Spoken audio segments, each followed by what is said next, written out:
ఉమ్మడి వరంగల్ జిల్లాలోని హన్మకొండ పట్టణంలో గల 1000 స్తంభాల దేవాలయంలోని రుద్రేశ్వర స్వామి వారిని దర్శించడానికి వచ్చిన కేంద్ర మంత్రి కిషన్ రెడ్డికి ఆలయ అర్చకులు పూర్ణ కుంభంతో స్వాగత పలికి పూజలు నిర్వహించి వేద పండితులు ఆశీర్వచనాలు అందించారు. అనంతరం ఆలయంలో జరుగుతున్న అభివృద్ధి పనులను పరిశీలించి అధికారులను అడిగి తెలుసుకున్నారు. అలాగే ఆలయ అధికారులు ఏర్పాటు చేసిన ఫోటో ఎగ్జిబిషన్ వీక్షించారు. ఈ కార్యక్రమంలో బీజేపీ రాష్ట్ర నాయకులతో పాటు హన్మకొండ బీజేపీ జిల్లా అధ్యక్షులు రావు పద్మ, వరంగల్ జిల్లా అధ్యక్షులు కొండేటి శ్రీధర్ మరియు జిల్లా నాయకులు, అధికారులు పాల్గొన్నారు.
రాష్ట్రాలలో ఉభయ తెలుగు రాష్ట్రాల్లో మొట్టమొదటి యునెస్కో గుర్తింపు పొందినటువంటి మరి రామప్ప దేవాలయం, రుద్రేశ్వర దేవాలయం ఏదైతున్నదో దానికి తీసుకురావడం జరిగింది.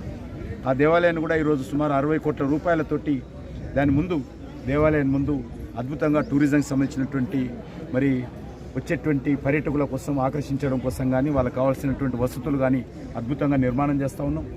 అదేవిధంగా దేవాలయంలో మరి కొన్ని చిన్న చిన్న మరి లోపాలున్నాయి. లోపాలంటే కొన్ని ధ్వంసమైనట్టున్నాయి. వాటన్ని కూడా పునరుద్ధరించేటువంటి కార్యక్రమం కూడా ఆర్కియాలజీ సర్వే ఆఫ్ ఇండియా ద్వారా అది జరుగుతూ ఉంది. టూరిజం సంబంధించినటువంటి నిధులన్నీ కూడా 100% కేంద్ర ప్రభుత్వ నిధులతో రాష్ట్ర ప్రభుత్వ పర్యాటక శాఖకి ఇచ్చాము.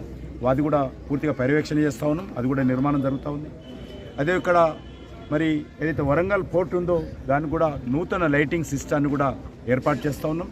ఈ యొక్క దేవాలయము ఈరోజైతే ప్రారంభించుకుంటామో అదే సమయంలో ఆ యొక్క వరంగల్ పోర్టులో ఉన్నటువంటి లైటింగ్ సిస్టాన్ని కూడా మరి పర్యాటకులకు డెడికేట్ చేయాలని చెప్పి నిర్ణయం చేయడం జరిగింది. ఈ రకంగా ఈ ప్రాంతం రానున్న రోజుల్లో పర్యాటకులకు మరింత ఆకర్షణీయంగా ఉండే విధంగా ప్రయత్నం చేస్తూ ఉన్నాం. పూర్తి స్థాయిలో పాత కొత్త కలిపి ఆ యొక్క పునర్మంటపాన్ని అంటే పాతగా ఉన్నటువంటి స్తంభాలు కావచ్చు, లేకపోతే విప్పినటువంటి మిగతా అనేక రకాల కట్టడాలు కావచ్చు, చెక్కినటువంటి రాతి సంబంధించినటువంటి మరి వస్తువులు కావచ్చు, అన్నిటిని కూడా మరి కొత్తవి కూడా అనేక ప్రాంతాల నుంచి అనేక రకాలుగా సేమ్ గ్రైనేట్ కావాలని చెప్పి ఆ గ్రైనేట్ కూడా తెప్పించి మరి ఎంతో శ్రమించి ఈ యొక్క మరి మంటపాన్ని పునర్నిర్మాణం చేయడం జరిగింది. అది దానికి సంబంధించి తమిళనాడు నుంచి శిల్పులను పిలిపించి రాత్రి పగలు గత సంవత్సరాలుగా కష్టపడి ఈరోజు మరి 99% పూర్తయింది.